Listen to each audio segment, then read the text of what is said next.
Нашето пътуване не винаги се случва по план. Понякога в последния момент нещо изкача.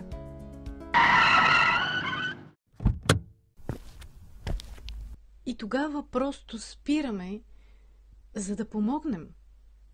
А после продължаваме напред, но в разширен състав. Само за да разберем, че всичко се случва за нас, а не на нас. И пътуването изведнъж се е превърнало в приключение. И тогава щастието влиза у дома. Нека имаме повече пътувания, които превръщаме в щастие. Нека помагаме. Осиновете или донесете котките от квартала си за кастрация. Кастрацията е най-хуманният метод за контрол на популацията им. Благодарим ви! Здравейте, аз съм доктор Славея Иванова и съм член на Сдружение Добрина хуманно състрадание, организация, която помага на бездомните животни във Видин и региона. Нашата основна цел е намаляването на популацията на котките във Видинския регион чрез хуманно залавяне, кастрация и пускане на мястото, откъдето са хванати. В екипа ни има ветеринарни лекари, доброволци, които ловят котките на терен, както и административни доброволци. Това е нашата 4-та кастрационна кампания. Все повече хора започват да научават за това събитие и се надявам все повече и повече да почват да помагат занапред. От миналата година им предложих да предоставя моя кабинет за тези кастрации, за такива кампании, които се извършват. Съответно предоставих и моя безвъзмезден труд и се опитвам по всякакъв начин да им помогна, за да може да кастрираме повече животни, за да няма умиращи бебета, котенца по улиците. Много се радвам, че съм част от този страхотен екип. Работният ми ден е изпълнен с много такива красиви гледки. Общо сме кастрирали за 4-те кампании над 300 котки. Това, което ни дава надежда, е, че хората вече са много съзнателни относно кастрацията на кварталните котки, както и на домашните. Много хора се обаждат да питат кога е следващата ни кампания за кастрация, за да донесат котките от квартала си или да дарят сума, която да покрие консумативите, които използваме. Lots of cuts. Нашата цел е да подпомогнем хората, които се грижат за голям брой котки, като организираме кампании за кастрация на котки 2 пъти в годината. Това обаче е крайно недостатъчно, като имаме предвид, че една женска котка за 2 години може да създаде поколение от 20 на брой малки. Ние също обичаме малки котенца и уважаваме и се радваме на новия живот. Но когато тези животни са много на брой и са на улицата, тогава храната не достига. Те са диви и ако пострадат, трудно се хващат за лечение. Майки котки с котенца раждат по улиците, изхвърлени, чудещи се къде се намират всъщност, защото до вчера са живели в топъл дом с храна и изведнъж ги изхвърлят с поколението на улицата. Съответно, тровене, блъскане от коли, убиване от кучета, от лисици и какви ли не други.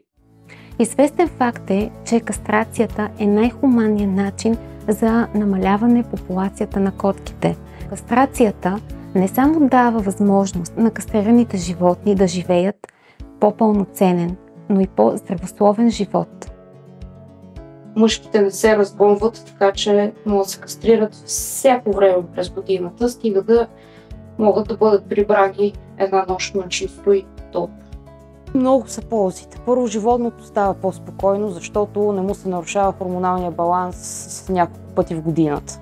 Ако хората се притесняват, че няма да има мъжко достоинство след това, тестисите се махат, едно скрото му остават. След като животното бъде опоема и заспи, се слагат капки за очи с хилорон, следят се от ветеринарна техника показатели на животното, дишането по време на операцията, рефлексите, дали упойката е достатъчна. Другото важно нещо спестява едно гнойно възпаление на матката, пилометра.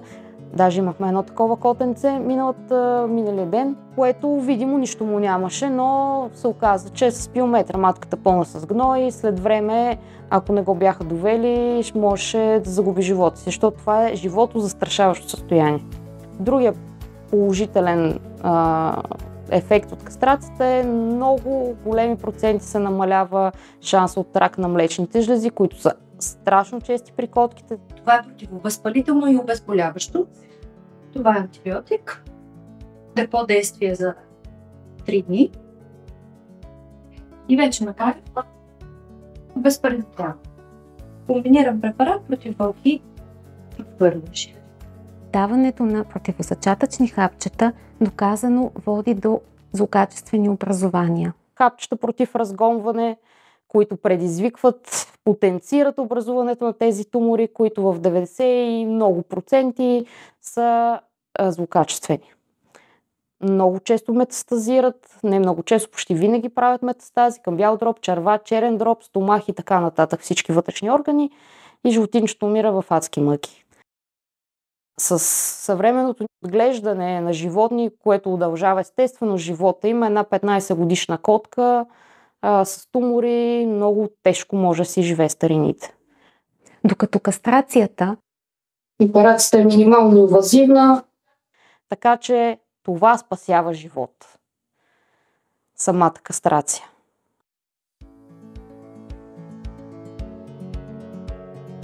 Много е важно при бездомните животни след кастрация да се направи маркировка. Едното ухо ще бъде с татуировка, а на другото ще се подреже връхчето. Това означава, че котето е кастрирано и в последващи бъдещи кампании няма да бъде хванат за кастрация отново.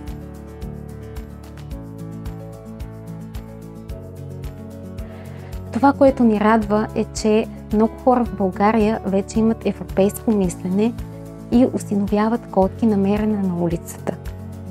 След което ги кастрират, като навършат определена възраст и като цяло упрежват кучетата и котките в своя квартал, като им осигуряват храна и кастрация. В другите градове нещата са доста добре, смея да кажа, защото има доста кампании и хубавото е, че вече при нас се започна. Ако искате да помогнете, можете да го направите, като кастрирате животни във вашия квартал и потърсите ветеринар, който е наблизо. Реалната помощ е да се ограничи популацията. Ние сме много малка група доброволци и трудът ни не се заплаща по никакъв начин. Без помощта на хората никога не бихме могли да се справим с кастрацията на толкова много животни.